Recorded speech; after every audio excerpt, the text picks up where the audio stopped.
আমি দিনের পর দিন না খেয়ে থাকছি, মানুষ শীতের মধ্যে কাঁপছি, ফ্লোরে ঘুমাইছি বেড নিয়ে, তাও মানুষ কত ত্রাণের কম্বল পায়, কি পায়, কিছুই পায় নাই।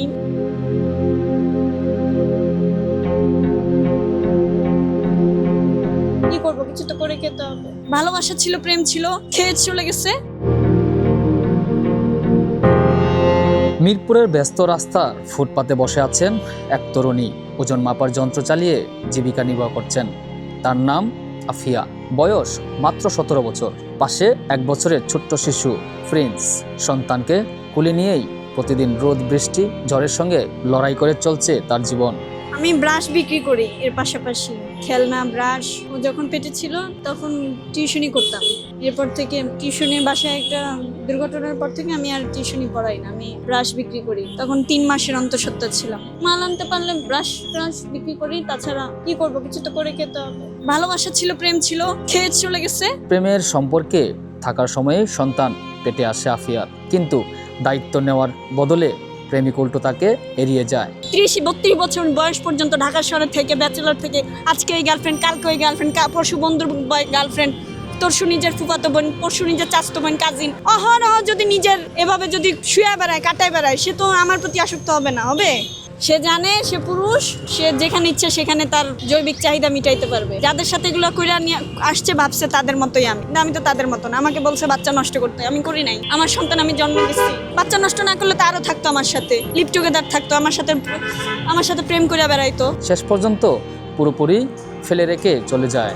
সমাজের ভয়ে দায় এড়ানোর অজুহাতে একদিন হঠাৎই অদৃশ্য হয়ে যায় সেই প্রেমিক। এরপর শুরু হয় আফিয়ার নিঃসঙ্গ সংগ্রাম।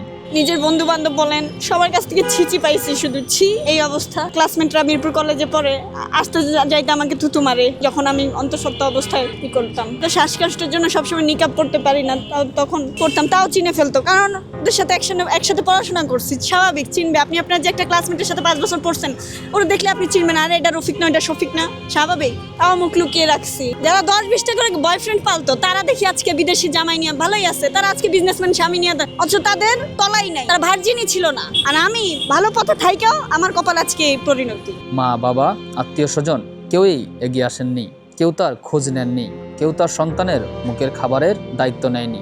বাধ্য হয়ে রাস্তায় দাঁড়িয়ে ওজন মাপার কাজ করে চলেছেন তিনি। চলে যায়, আমি কারোর কাছে হাতও পাতি না বা কিছু করি না। যার মন চায় বাপের বেটা মাপে, 2-5 টাকা, 50 টাকা, 100 টাকা, যে যা দেওয়ার দেয়।